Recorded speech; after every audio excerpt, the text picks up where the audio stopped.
L'enfant d'un lion, c'est un lion. Un enfant d'un Dieu, c'est un Dieu. Donc on peut être comme Dieu. Dis Amen. D'ailleurs, la Bible dit que nous sommes des dieux amateurs. Donc nous venons apprendre à être comme les dieux majeurs. Amen. Quand le Seigneur a parlé à un arbre, il a dit, je maudis cet arbre, personne ne mange ton fruit. Pierre a vu. Le lendemain, ils sont venus, l'arbre qui a été maudit a séché. Pierre s'est rappelé des paroles prononcées par le Seigneur. Il a dit, maître, regarde l'arbre que tu avais maudit a séché. Le Seigneur a regardé, a commencé à l'enseigner. Si vous avez la foi, comme un petit grain de sénévé, vous pouvez même dire à une montagne. Donc l'arbre est même petit. Vous pouvez parler à une montagne, ôte-toi de là, va te jeter à la mer. Si vous ne doutez pas, la montagne là va partir. Dis Amen. Dis Amen. Parce que quand Jésus a parlé, l'arbre était là. L'arbre n'avait pas séché automatiquement. Elle était là, mais sauf que la parole avait déjà été prononcée. Et Jésus n'a plus géré l'affaire. Là, je parle à ceux-là qui pensent que Dieu c'est un garçon de fou.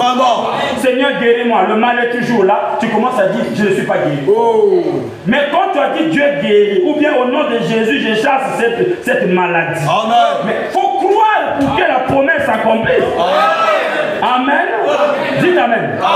Parce que quand tu as parlé, Dieu a écouté, mais Dieu observe aussi ta foi. Comment tu vas exploiter l'affaire. Si après avoir parlé, tu commences encore à regarder la chose. Et comment on appelle ça? Tu es saisi de peur. La foi est ôtée. Parce que la peur n'a pas de vertu. Mais si tu as parlé, puis tu ne digères plus l'affaire, tu continues à croire que ce que j'ai dit va s'accomplir, ça va s'accomplir. La Bible dit la promesse de Dieu peut tarder, mais ça finira par s'accomplir. Et son sait que ça soit prononcé par un cœur qui a la foi. Quand tu as dit quelque chose, tu as cru. Dis Amen. Voilà pourquoi vous voyez que les gens ont déplacé, selon le prophète dit que les gens aujourd'hui, les chrétiens aujourd'hui ont déplacé la guérison divine. Ils ont donné ça chez les médecins. Donc ils ont ôté ça à l'église, ils ont donné chez les médecins. Moi, la façon, non, ça va. Les semblables,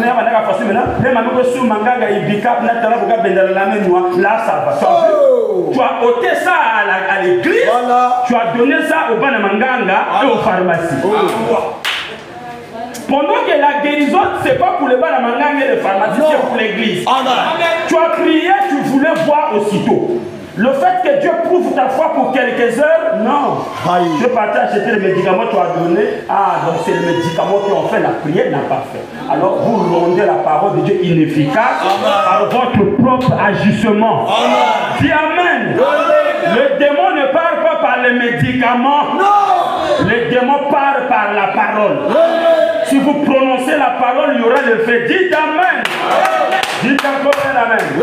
Mais Dieu utilise beaucoup de moyens pour nous guérir. Par la voie de la foi, la voie de la prière, la voie de l'amour.